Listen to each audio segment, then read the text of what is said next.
Example 3, now we're going to work with these nth roots, but we're going to do it in fraction form. Uh, I kind of already explained the connection at the end of the last example.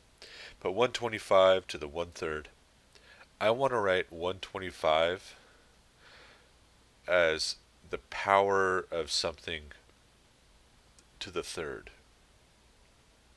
Well, I know 125 is divisible by 5, so just give me 5 times 25, and that's 5 times 5. So there's 3 5s altogether.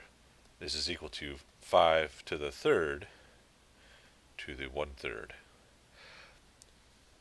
If you remember the power of a power rule, we multiply those.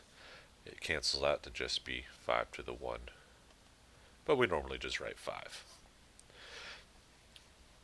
Ooh, 1,296 to the 1/4.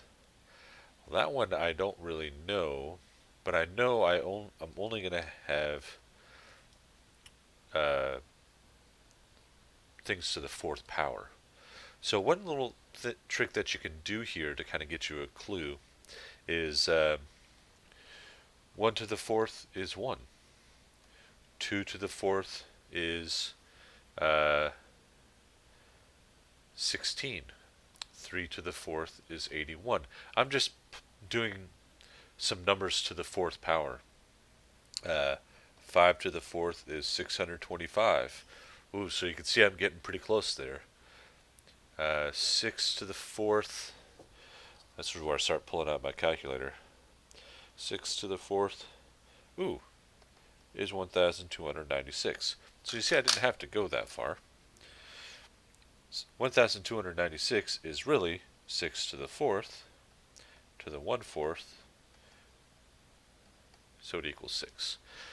So the trick is always going to be just trying to like work it backwards. Sometimes you won't see it. Plug it in a calculator, right? It'll get you right to the answer that you need. But don't try that first. Try to figure it out. Try to figure out which numbers it is. It'll make your life easier in the long run.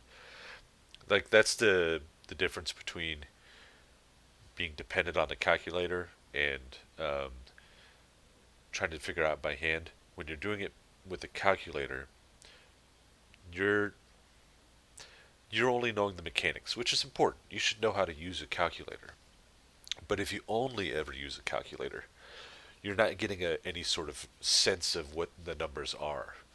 Um, like if you only ever do division on a calculator, you might not have known right away that 125 is divisible by 5.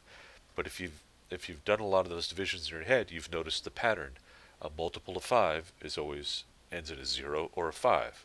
So if it ends in a 0 or a 5, you can divide by 5. You're never going to notice that pattern or have any sort of instinct for it. And instinct is what makes the calculations faster by hand. Just having them memorized in your brain somewhere, they pop out a little bit faster.